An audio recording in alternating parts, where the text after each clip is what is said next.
বলতেছিলাম ওই জায়গায় কতটুকুন বাবা আম্মা জান খাদিজা সব ফিরে দিচ্ছেন। মাসের পর মাস গেছে, ঘরের চূড়ার মধ্যে আগুন ধরছে না। এরপরেও আম্মা জান খাদিজা কোনদিন বিরক্তি ভাব পোষণ করেন নাই। বিদায়ের এক মুহূর্তে বলেছিলেন, ওগো প্রাণের পয়গম্বর, দীর্ঘদিন পর্যন্ত আমি আপনার সঙ্গে সংসার করেছি, কোনদিন কোনো কিছু আপনার কাছে দাবি দাবা জানাই নাই। আজ বিদায়ের মুহূর্তে হুজুর আমি আপনার কাছে দুইটা জিনিস চাবো। এক নম্বরে আবদার হইল হুজুর আমার বিদায়ের পরে আপনার ব্যবহারের কাপড় দিয়ে আমার কাফন দিয়া দিবেন।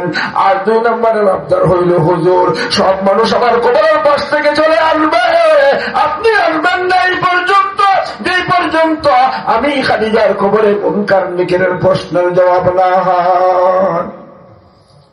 এই কবরে যাওয়া লাগবে মনে হয়।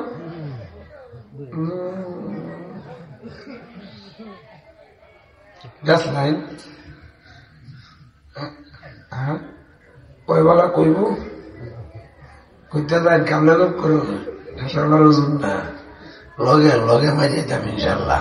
বেটা ওই যে বেটা কইছে একদিন ওয়াজ হুজুর মুসা নবীর বাগান নাম না কি আছে কি টিয়া ভাই মানে কি আটাই মুসা নবীর বাগান নাম না কি টিয়া ভাই মানে কি আটাই কই লুয়েরই কোনো উদ্দেশ্য পাইলাম না। আমার আটকাইতো তুই না আটকে রয়েছ আমার কি আটকাইবি? ফজরের নামাজের খবর নাই, মুসা নবীর বাহার নাম নসায় কত বড় বিটলা। হ্যাঁ আসলে আম্মাজান খাদিজা বিদায়ের এক মুহূর্তে বলেছেন হুজুর আমি আপনার সঙ্গে সংসার করেছি, দীর্ঘদিন পর্যন্ত কোনদিন কোনো কিছু দাবি আপনার কাছে জানাইছি না। বিদায়ের এক মুহূর্তে হুজুর আমি আপনার কাছে দুইটা জিনিস চাবো। এক নম্বরের আবদার হইল হুজুর সব মানুষ আমার কবরের পাশ থেকে চলে আসবে, আপনি আসবেন না এই পর্যন্ত। আর এক নম্বরের আবদার আমার বিদায়ের পরে আপনার ব্যবহারের কাপড় আমার কাপড় দিয়ে দিবেন।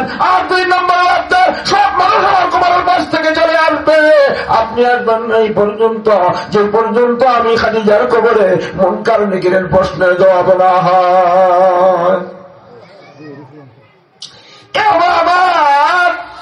নবী সাল্লাল্লাহু আলাইহি ওয়াসাল্লামের মতো নরম দিলা কোন পয়গম্বর আমার আল্লাহ পাঠান নাই।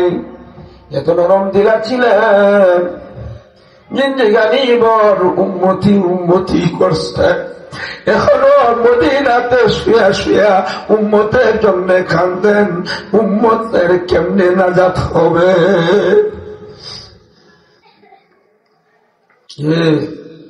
আমরা নবী মরা নবী না জিন্দা নবী?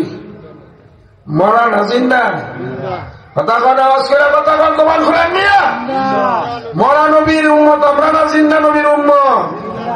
জিন্দা নবী হায়াতুন নবী, আমরা নবী হায়াতুন নবী। নবীর আশা দেওয়া নাই।